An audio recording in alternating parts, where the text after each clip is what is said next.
Greetings, ladies and gentlemen. You know who it is. It's your favorite bearded duelist, Mr. Omar. I'm here today to say it's finally here. Konami, you finally did it. I want to see if you added balance to the game of Yu-Gi-Oh! I'm kind of wondering, will this balance have a major impact on the meta, on the Yu-Gi-Oh! Community? So, before we get ready to dive in, I want you to hit that like button, hit that share button. As always, subscribe. And this is your favorite bearded duelist, Mr. Omar, getting ready to hit you off with that heat. Now, with further notice, we're going to get into it. We're going to talk about the 2024 September 2nd ban list. So I want you guys to get ready to put on your thinking cap. Let's take this journey together. Let's check and see what Konami did. We just might learn something. Come on, take this journey. Let's go. Now we're about to get ready to get into this Yu-Gi-Oh! Ban list. I want to start off with the forbidden list. These are 4 cards that they have placed that they have banned. Now we're going to see what Konami has really done to kind of equal out the game. I'm very, very excited about this. I've been anticipating this. I'm going to make sure that we as the player base, let's see what they've done. So first on the list is Smith. I guess this is the fusion monster that can burn you. I didn't see that one coming, but at the end of the time, kind of get it where you activate the card, burn your opponent for life point damage. In game, you automatically win. So kind of like a pseudo kind of soul sword. What I was doing with Mo Yi. Was something kind of crazy. Now, this doesn't surprise me. They actually hit Appaloosa, Bow of the Goddess. I can pretty understand that because before monsters, you set the Bow of Negates. Going first turn and your opponent going second, you have to fight through at least 3 negates in order to get your combo off. So I can pretty say that was a pretty good hit. The third one that's on the forbidden list, Red Hot Dragon Archfiend, King of Calamity. I kind of first seen this card getting banned because this card was allowing your opponent to have an unfair advantage where you don't get to play the game. Very toxic. Very few decks can make this, but I definitely understand why they would ban this card. The fourth and final that's on the forbidden list is Beatrice, Lady of the Eternal. With the Foolish Burial built-in effect to do it on their turn or their opponent's turn can be very detrimental to you, especially with the Fiend Smith combo and the U-Bell. So I kind of understand that. It kind of got me. Will it add balance to the game? I believe so in a sense. It will slow a few decks down, but I'm starting to think, certain decks still going to, get more support. We're going to deal with some shenanigans. So that was the forbidden list. Appaloosa, Red Hat Dragon, Beatrice, and Fiend Smith. Let's go to the semi-limited, but we can only have one of them. Let's see what kind of impact that the limited list. So we have Ava. Not shabby. We have Snake Eye Ash. Now, for all you Snake Eye players, being limited to 1, I kind of feel like it's going to slow the deck down. It won't kill the deck, but it's going to slow it down. Kind of see slight consistency. We have Snake Eye Cobbler limited to 1. So I kind of understand in that kind of sense. Yeah. Once again, we slowing down Snake Eyes. I'm kind of shocked that they didn't hit the Diabell Star. But hey, you want to kind of not kill the deck, but kind of slow it down where your opponent will have an advantage. So with Snake Eye Poplar being limited to 1 copy of Snake Eye Ash, I kind of understand that. Now we have number 41 Gizmic Puppet Strings. Kind of see that. That one really don't surprise me. We have number 40, Gizmic Puppet of the Dark Strings. Hmm. Hey. Eh. Don't nobody like to be Gizmic Puppet locked. I've had that combo done to me where I couldn't play anything, I couldn't summon anything. It's very unfair, it's very toxic. The Gizmic Lock is not a fun deck to go against, so I definitely understand that. Wow. I can kind of see in the room, it's going to get very kind of low-key angry. Wow. Branded Fusion to 1. Now that's really a big hit to the branded players. I am shocked about that. Yeah.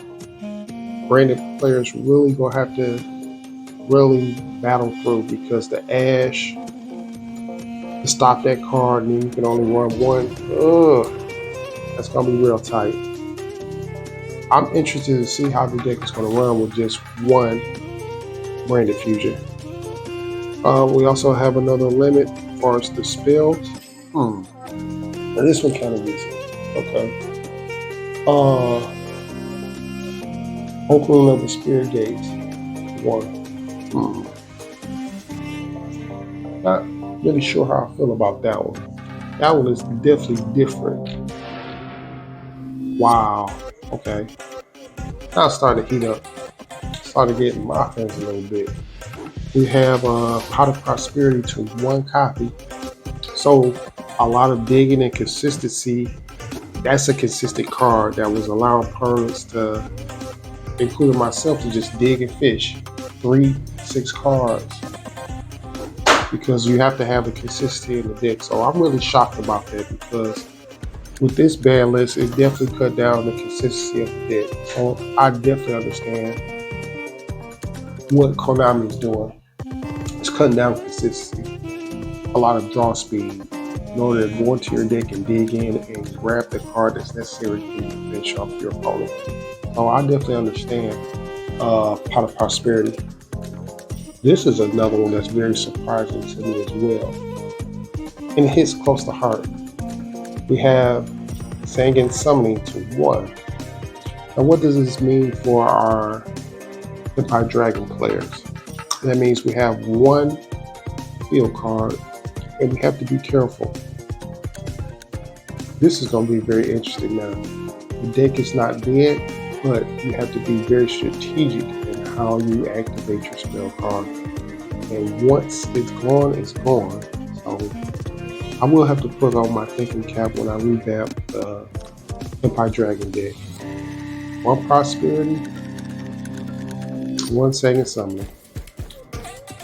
But at least we still have 3 Sangin Commons. So hey, I'm not going to get my feelings. I'm going to improvise. I'm going to elevate. We have the grass is green. It looks greener.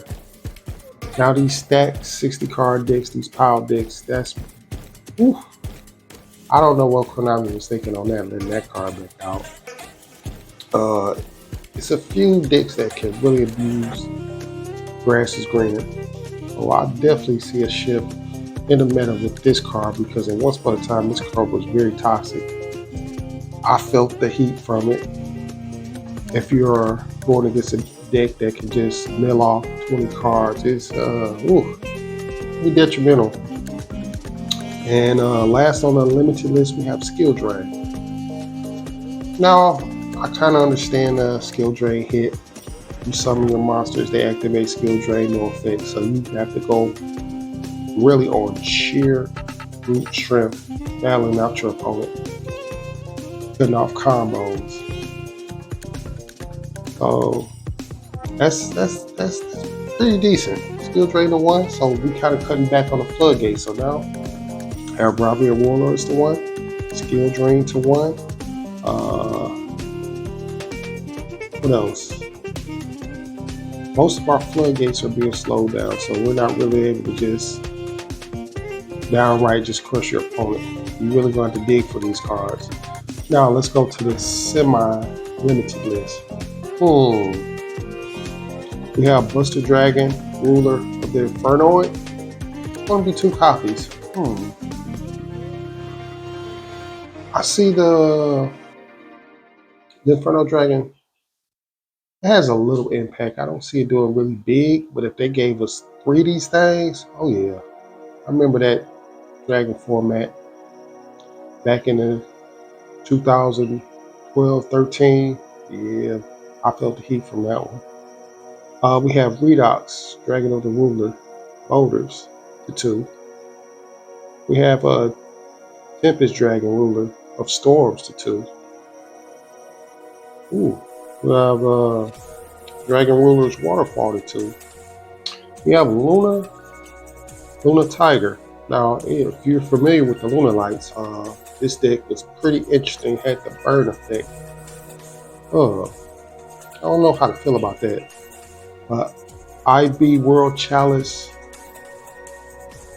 to two. Now this is the Synchro. Yes, I believe it's a Synchro tuner.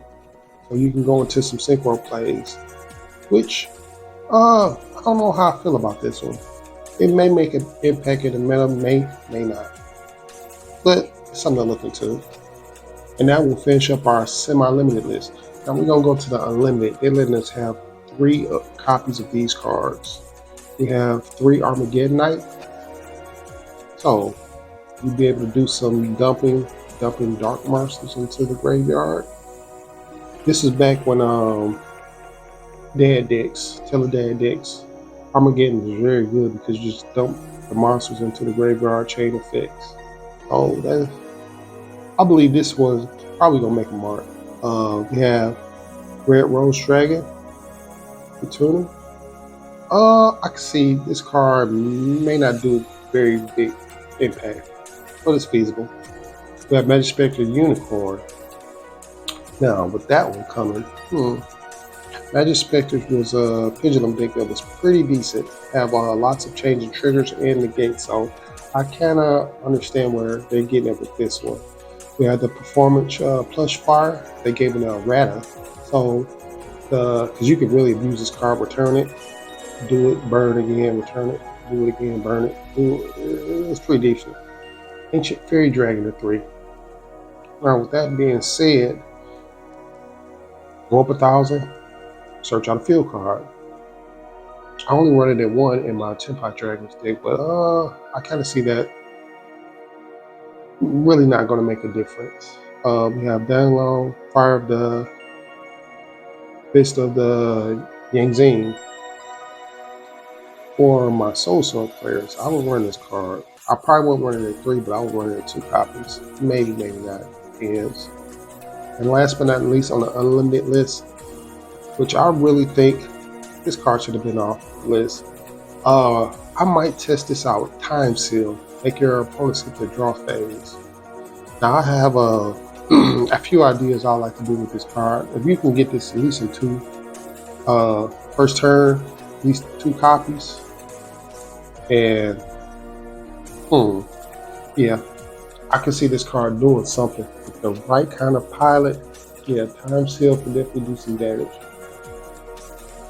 And that wraps up our 2024 September 2nd official TCG fan list. I'm very excited about this. We're going to check and see how the meta, do I think it's very defining? Do it really just like mind-blowing fan list? I don't really think it is. I think we just going to check some of the decks that's really been getting out of line, which was the Snake Eyes. Also, we have the yugioh. Even Tempai Dragons got checked. But it's a necessary progress for this to happen. So we will balance out the game of Yu-Gi-Oh! So Konami, at the exact same time, I kind of understand the checks of these decks. Yes, they definitely need to be checked. Most definitely. I totally agree. Now it's time for the Yu-Gi-Oh! Base to strap on your thinking caps, do some brainstorming, see what kind of deck you're going to turn out. Because I know I definitely have some work to do on Tempai Dragons. With that being said, this will conclude my video. I definitely appreciate you guys for tuning in to Mr. Omar. I'm going to be pumping out content all week. So y'all stay tuned. I appreciate you for coming on in and checking me out, checking out the content. I need to know. Let's get some likes up. Let me get 5 to 10 likes. Tell me what I can do to count you guys out. Because I want to inform, I want to grow my YouTube channel, and I just appreciate you for taking out your time. So with that being said, this is your favorite bearded duelist, Mr. Omar. Y'all have a great day. Peace.